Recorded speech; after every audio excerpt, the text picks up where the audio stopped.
ఈ సంఘటనలు చూస్తుంటే ఇంకా తెలంగాణ రాలేదు, ఆంధ్రప్రదేశ్ ఉన్నది. చంద్రబాబు నాయుడే ముఖ్యమంత్రి, తెలంగాణ ముఖ్యమంత్రి కూడా చంద్రబాబు నాయుడే అనిపిస్తుంది.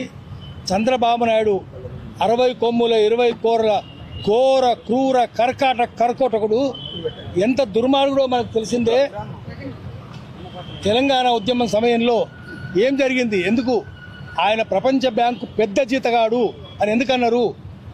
అమెరికాకు తొత్తు బానిసలకు బానిసవును అని చెప్పినారు. ఎందుకన్నారంటే అమెరికా వాళ్ళు చెప్తే ఇక్కడ పరిశ్రమలన్నీ మూసేసిండు, ఆల్విన్ మూసేసిండు, ఎదురు తిరిగితే కార్మికులందరినీ పొట్టు కొట్టించిండు. IDL, IDPL, Praga tools, republic ports, DBR mill, Netha's mill, నాయంజామిల్, Nizam sugars, Sirpur Kagaz mill, Ramagundam fertilizer factory అన్ని మూసేయించిండు. అన్బ్రైడిల్ డీఇండస్ట్రియలైజేషన్, కళ్ళెము లేని పరిశ్రమల మూతివేత. మూసేసినప్పుడు కార్మికులు ఆందోళన చేస్తుంటే వాళ్ళ తరఫున గద్దర్ పోయి బెల్లెలతో పోయి పాటలు పాడితే బెల్లెలతో 17 ముక్కలు చేసి చంపేసిండు. గద్దర్ మీద 6 తూటాలు కాల్చిండు. ఒక్క భువనగిరిలో 18 మందిని చంపాడు. ఇక్కిరిస్తులు, ముక్కా కరుణాకరు, ఆజమలి, శ్రీరాములు యాదవ్ 18 మందిని చంపేసిండు. అటువంటి పరమ కిరాతకుడు నిజాం షుగర్స్ ఫ్యాక్టరీకి నిజాం 32,000 ఎకరాలు సొంత చెరుకు తోటలు ఇచ్చిండు. ఆ ఎకరాల భూమి ₹1,00,000 ఎకరం వేసుకుంటూ కూడా భూముల విలువ 3,200 కోట్లు. ముంబోస్పల్లిలో అంటే మెదక్ పక్కనే ఉంటుంది, బోధన్లో, ముత్యంపేటలో, కరీంనగర్ జిల్లాలో 3 చోట్ల ఎంత కమ్మిండు అది? గోకరాజు గంగరాజు 169 కోట్ల కమ్మిండు.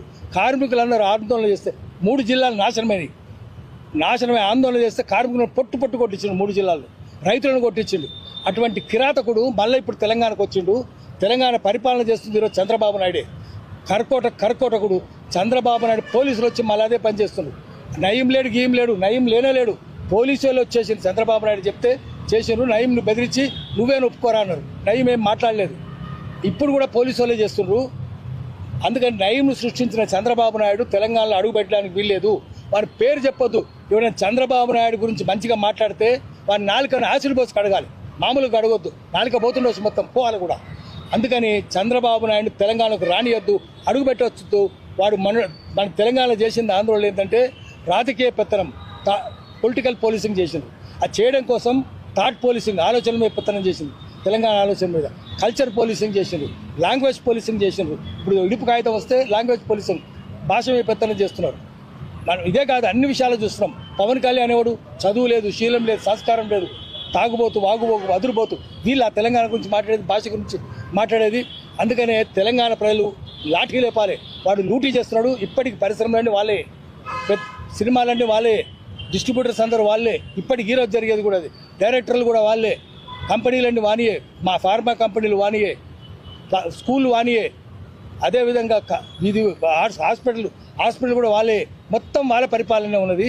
అందుకని అన్నిటి తండ్రి తరిమేయాలి. క్విట్ తెలంగాణ అని చెప్పాలి.